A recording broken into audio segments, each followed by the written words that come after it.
Well,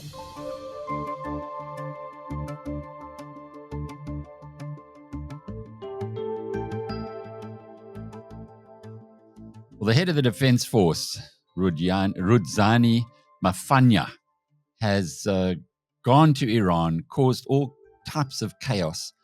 And William Saunderson-Meyer, author of Jaundiced Eye, which is the longest running political column in South Africa, has got some pretty good insights in it, including a lot of fresh issues. He published that in Politics Web this week. But we're going to go one step further. We're going to try and find out who General Maphwanya really is and perhaps apply some second-level thinking to discover what his motive is.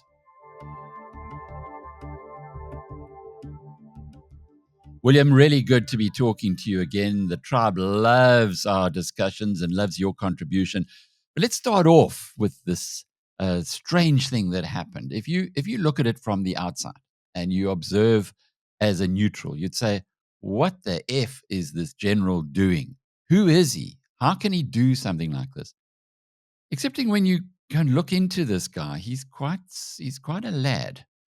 First of all, he was the commander of the most or the biggest post-apartheid battle that South African forces have had, what is called the Battle of, which I never remembered. I'd actually never even knew that it happened. The Battle of Bangui, where 27 South Africans died, but 200 of them fought off 7,000 rebels.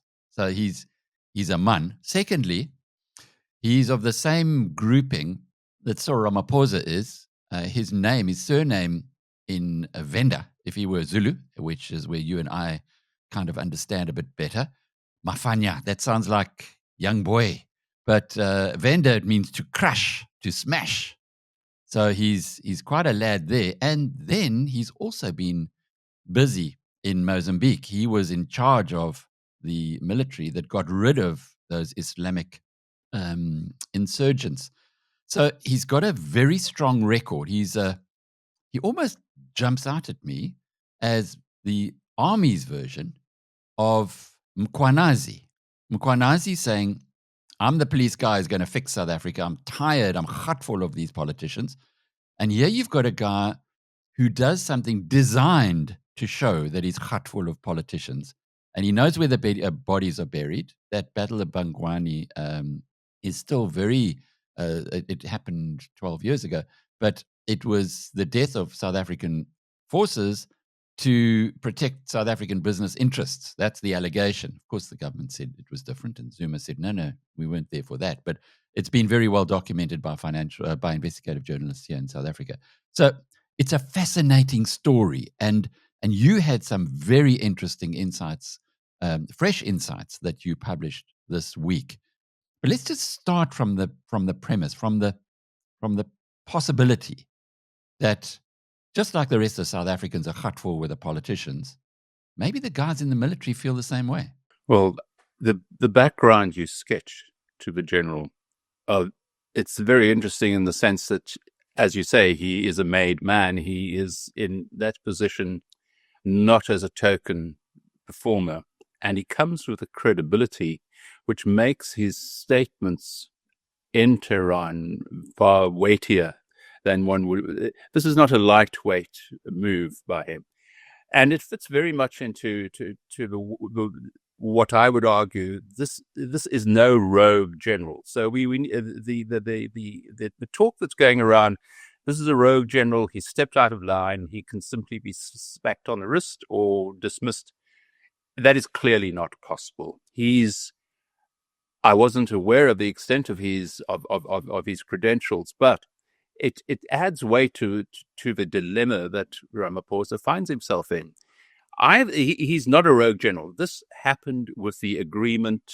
That visit took place with the agreement of the military, and he has the backing of Andy Machega, the Minister of Defense. It could not have taken place, whatever Ronnie Lamola now says, it could not have taken place without the awareness of Durka. It's simply inconceivable that the two would not have liaised to some degree on where he'd be going, who he'd be seeing, and what the import of what the potential diplomatic fallout of his statements are. So he is what was said in Tehran, basically committing South Africa to a military and political alliance with Iran, which is an extraordinary statement. If he were a rogue general, he would have been dismissed already. He would have been cashiered, and he would have come back in leg irons and handcuffs. He hasn't, and he won't. From what you're saying, he then is virtually unfireable. The country is Mkhwenazi's actions in KwaZulu-Natal, taking on the Minister of Police, as you say, saying we're tired of the politicians, has rocked South Africa. It has created it has highlighted the fragility of the country, how easily it may tip. This coming on top of that, yes, adds to that uncertainty. It is an indication.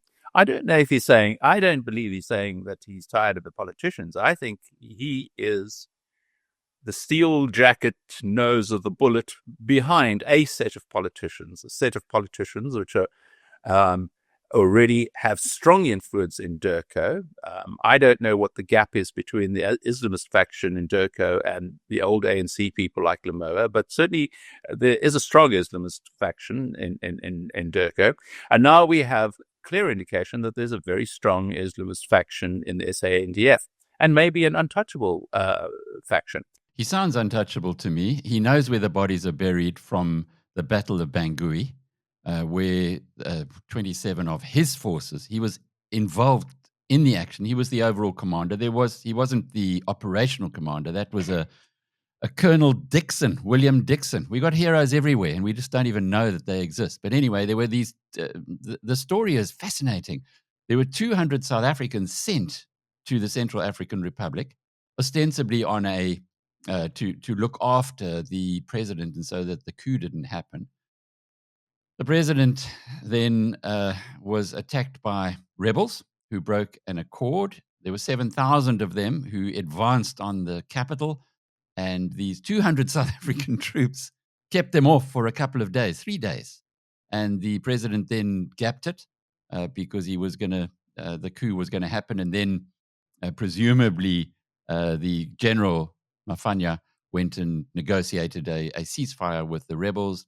The South Africans left, but they'd already lost a number of, the most people that South Africa's ever lost in a military confrontation since then. So that's kind of the one part. Now just my suspicious mind. They were sent there to defend the president. There are South African interests, many of them, of politically connected people in the Central African Republic, or there certainly was at the time. So he knows where the bodies are buried, i.e. people close to the ANC. Plus he went up and handled those Islamist insurgents in the Cabo Delgado province in Mozambique, very well known. It stopped the Total plant from going forward, which is the biggest investment, can transform the Mozambican economy, but it's not going to happen. Again, the allegations are that the politicians were using that as a trade route for illicit goods, and as a consequence of that, it had become open. Now, the interesting thing is that the troops have gone. Our troops are out of Mozambique. They only left at the end of July. So there's another potential sparking point there, given that the Mozambicans couldn't protect themselves before. So where do they now? But the second point with this general, he knows where the bodies are buried. He will know all about what the politicians have been doing in Mozambique. He just sounds to me like a hard-assed military guy who said, I've had enough. These bloody politically connected business people, in inverted commas, are killing my people. They're making us protect them, and actually they are living high on the hog. And I just feel that maybe there's a lot more to this story than meets the eye, because, as you say, nothing could have caused more trouble right now than exactly what he did by going to Iran at this point in our history. It highlights how weak Ramaphosa is at the moment. He is unable to act against the general. If he were able to act against, he may well yet be forced to act against the general, but I just don't see it. Either Ramaphosa knew about it, and it seems to me incredible that such a visit such a high-profile visit. We mustn't forget he met 3 people in Tehran. Tell us about that. Yeah, tell us about that and the relevance. He met the head of the army. He then also met the chief of the armed forces. And then the third meeting was with the Minister of Defense. And then he spent a lot of time at the military college talking about the possibility of exchange of officer training programs and combined research and development. These are this was not a courtesy visit. He opened his remarks in his visit by saying, "I bring you greetings from the Minister of Defense, Angie Machega, and the President of the Republic of South Africa, Cyril Ramaphosa." I mean, he's taking the name. If this was an unauthorized visit, he is. What could be more provocative than to use those words? He also said, "This is not a military visit. This is a political visit." He used those words. Well, I paraphrase them roughly, but those are the words he used. So he went to Iran on a high-profile visit, which we are now supposed to believe was completely unauthorized. You speak of the bodies that are buried in the DRC and wherever the ANC's economic interests lead it in southern Africa or in the continent of Africa. But there are also lots of bodies buried in Iran. South Africa has strong links, and those links extend to the president.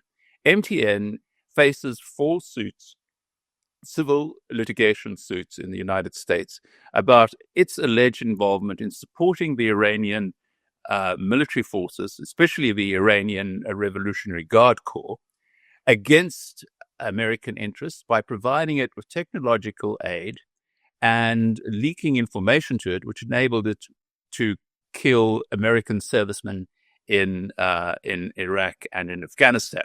Now, those suits have been running. Have initially the MTN tried to get them dismissed. Very recently, it was decided that they wouldn't be dismissed, and they've been cleared to proceed. Who knows what will come out in that discovery process? Those suits link right back to when Cyril Ramaphosa was the chairman of MTN. MTN is also is still, in the past week, there's been announced a grand jury investigation into MTN's involvement in Iran. So the stakes are getting higher and higher. There's a process now unfolding within the courts, and when a grand jury investigation that comes from the Department of Justice. So pressure is being exerted from within the American government against South African and specifically ANC involvement in Iran, and they are going to be casualties to that process. Now, I don't know how that fits in with the general's visit, but whether it is a deliberate act of provocation to say to the United States, if you are going to pursue this, you are going to push us closer and closer to the countries you don't wish us to be part of, or alternatively, it's an act of provocation by those strong Islamist forces within Foreign Affairs and the Defense Force, saying, "This is the moment. Let's push it to the edge. Let's spark that confrontation." There's a lot of revolutionary theory that moves around that idea, that there's always a moment where you provoke it. You say, "Bring it on," and a lot of that rhetoric comes out from the ANC at the moment. Fikile Mbalula's beating his chest in public and saying, "Bring it on, we can take it, we will never betray our revolutionary ideals." So there are bodies buried, as they may be in the DRC, and as they certainly are in the DRC, there are also bodies buried in Iran. And some of those bodies, I believe, are quite close to our president. Yeah, so this Battle of Bangui in the Central African Republic preceded the DRC that you've been referencing now as well. And I suppose overlaying all of this is that the general turned 65 in November. So this is his moment to make a statement. And I suppose he's not really, if he has to retire in November, he's not really going to get another chance to do as much damage from an economic perspective, but as much support from a revolutionary perspective as he can right now. William, we never talk in South Africa about military coups because, of course, we're a constitutional democracy. But you've got to start thinking that the risk is growing when you get this kind of news breaking from the head of the Defence Force, and then that comes on top of similar news breaking from a very powerful person in the South African police services, where they just disregarding what the diplomatic approach is, or what if you like the constitutional approach would be from the country as a whole. Yes, the criticisms of Mkhwanazi were, why didn't he follow the chain of command and take his complaints through that chain of command? Well, of course, the response would be he didn't use the chain of command because the chain of command is deeply compromised, and many of the people whom he would have to move through that chain of command are actually people who are corrupt. I don't know to which degree the ANC is... The SANDF it continues to provide cover for ANC business interests, but that is certainly a possibility. If the general is about to retire in November, it should be easy then to say to him, "Well, bring forward your retirement. You need to go now."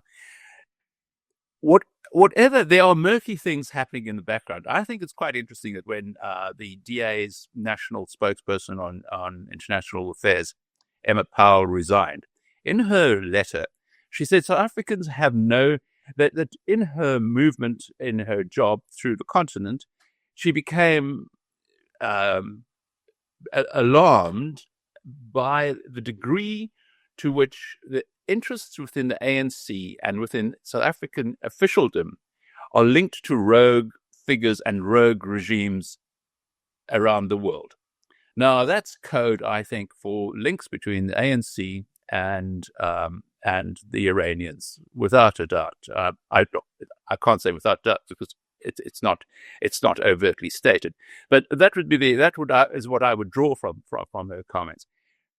She's bitten the dust and out she goes. The key to me is, whatever the ramifications and web that is spun behind what is unfolding now, we're in a dangerous moment. I think we are in a more dangerous moment. And what is interesting is we seem to be unaware of how dangerous the moment is. We have a general who is contradicting the president. The president says it should not have happened. I didn't know it. Now, I don't know if we can still believe our president. I mean, he lies often and quite brazenly. He's been called out by two judicial commissions, one the Zondo Commission and second the Fala Commission, who said that the evidence to be delivered to both those commissions were at times incredible and unlikely, and They stopped short of calling him a liar, but to all intents and purposes, they called him a liar. So it's very possible that he's lying about this. If he is not lying, if the general has acted beyond his remit, Ramaphosa has to act. It is the survival then of our democracy in a sense, because if generals can do such things, the next general will also do it. It's not going to stop with this one performance, and it's a slippery slope. The next, we're heading the Zimbabwean route. Cyril Ramaphosa doesn't have a lot of courage, and unfortunately, the DA within the GNU has no route into Durka, the International Affairs Department, nor into the Ministry of Defense, nor into the state security apparatus. So all the most crucial and powerful departments within government are a closed book to the DA. So it cannot exercise a true unity role within that government because it's been excluded from the most important levers of power. And it unfortunately means it also sits on it doesn't attack as it should be. The DA should be desperately concerned about what is happening here. It's not enough to say this is unacceptable, but the general must know. They need to know why they didn't know about any of this. You know, I keep thinking back to a man I admired greatly and in a way called a friend, Frederick van Zyl Slabbert. if he was the leader of the DA in this government of national unity, how different he would have reacted to the way the DA has been doing it. Because in this way, it's your government that is now, you're part of this government, and you have to take joint responsibility or do something about it. But I'm going to close off with something that both of you know, both of us know quite well. The Oyster Box in Mklanga is a genteel, a fabulous place that the Tolman family own as a part of their hotels around the world. But it's become a very different hotel to the one that I recall. Still charges 6-star prices, but I have a friend who spent a couple of weeks there recently, and he was informing me that it's been taken over by armed thugs from the police services and from the taxis. Now, when Paul O'Sullivan was interviewed on BizNews TV about Mkhwanazi's failings, as he put them, he said that the unit that Mkhwanazi heads were spending many of their evenings staying at the Oyster Box at 10,000 Rand a night. And it was one of those things that kind of just got mixed. My friend says to me, these guys don't order doubles, they order triple Johnny Walker Blues. Whether they put cream soda into them or not, I guess is still a moot point. But it does appear as though there's a heck of a lot happening to which we are being blindsided until we actually get to see it up front. As they say, strategy goes out the window when someone smashes you in the face. It does appear as though there's something that we, the people in South Africa, are just not understanding at the moment. And if we try and apply some second level thinking, you did say in your column that this is a very dangerous period that we're at. And as you mentioned a bit earlier, maybe the most dangerous time that we're in. So you used descriptions of chilling. Where is this likely to head to? Or where could it head to, and how can we react or prepare ourselves for it? Well, the worst scenario, to my mind, is a continued slide towards what's happened in virtually every post-liberation African state, a slide towards a despotic government, authoritarian government. If our slide to that relies on the actions of Cyril Ramaphosa and John Steenhuisen, and I don't have a lot of hope to prevent that slide. But I think you made an important link which I haven't thought about before, and that is the one between the police and the defense force. Because if there are no heroes, Mkhwanazi, I doubt, will turn out to be a hero. He's very likely as compromised as the people that he's taking on. What is happening in the police is a battle between factions now. If you add in the SANDF as a third disintegrating source of South African security, then we are really in a very difficult situation. And I honestly don't know how one prevents that. What one needs is a very strong civil society response, an outraged media, an angry response from the NGOs, who at the moment are more fussed about how much hot air is going to be expelled at the national dialogue and who gets to expel it. We sleepwalking at the moment. Maybe what will change it is some sharp, short reactions from the United States, some sanctioning, some more punitive responses from the US, because I think that seems to me the direction in which the US is going. I think its patience is wearing out. The trade issue is irrelevant almost. What was lay behind the US's actions was concern about where South Africa is moving in terms of its international alliances. This, to the Iranian visit, accentuates that and aggravates it. And now, as you say, we at the same time we have a disintegrating and uncontrolled police force. The police force can't even react to the taxi companies. it doesn't because it's tied into them as well. It's a very, very worrying situation. And if you want to see it close up, just go and look at the oyster box in Durban, and you will get a very, very sad reflection of one of the consequences of this republic of no consequences. William Saunderson-Meyer is the longest writing columnist of a political column in South Africa. You can read Jaundiced Eye on Politics Web, and I'm Alec Hogg from BizNews.com.